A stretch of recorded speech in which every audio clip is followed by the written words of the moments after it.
बिस्मिल्लाहिर्रहमानिर्रहीम। अस्सलाम वालेकुम दोस्तों, बहन भाइयों, क्या हाल है? ठीक है, भी ठीक है। मैं अल्हम्दुलिल्लाह मैं भी ठीक हूँ। मैं आपका दोस्त ये मवान अपनी शेर व शायरी के साथ हाजिर हूँ। इससे पहले मेरी वीडियो को लाइक और मेरे चैनल को सब्सक्राइब ज़रूर कर दीजिएगा।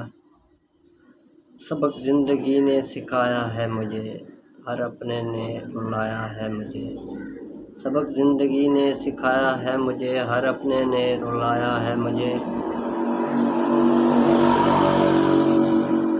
कोई अपना अपना नहीं होता, ये भी एक अपने ने सिखाया है मुझे। मुद्दों बाद मिलते हैं हम जैसे लोग, मुद्दों बाद मिलते हैं हम जैसे लोग। तुम्हारे हाथ क्या लगे, तुमने आम ही समझ लिया। लोग तो बहुत जुदा हुए मेरी ज़िंदगी के सफ़र में।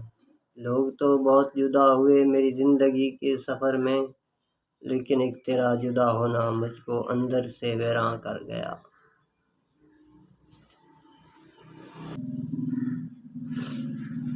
बेवजह नहीं रोता इश्क में कोई, बेवजह नहीं रोता इश्क में कोई। जिसे खुद से बढ़कर चाहो वो रुलाता ज़रूर है।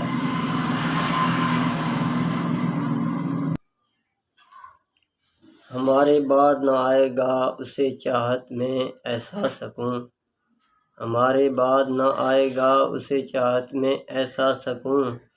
वो ज़माने से कहता फिरेगा, मुझे चाहो उस पागल की तरह। तो दोस्तों, मेरी शेर शायरी पसंद आती तो मेरी वीडियो लाइक, मेरे चैनल सब्सक्राइब ज़रूर करें। अस्सलाम वालेकुम।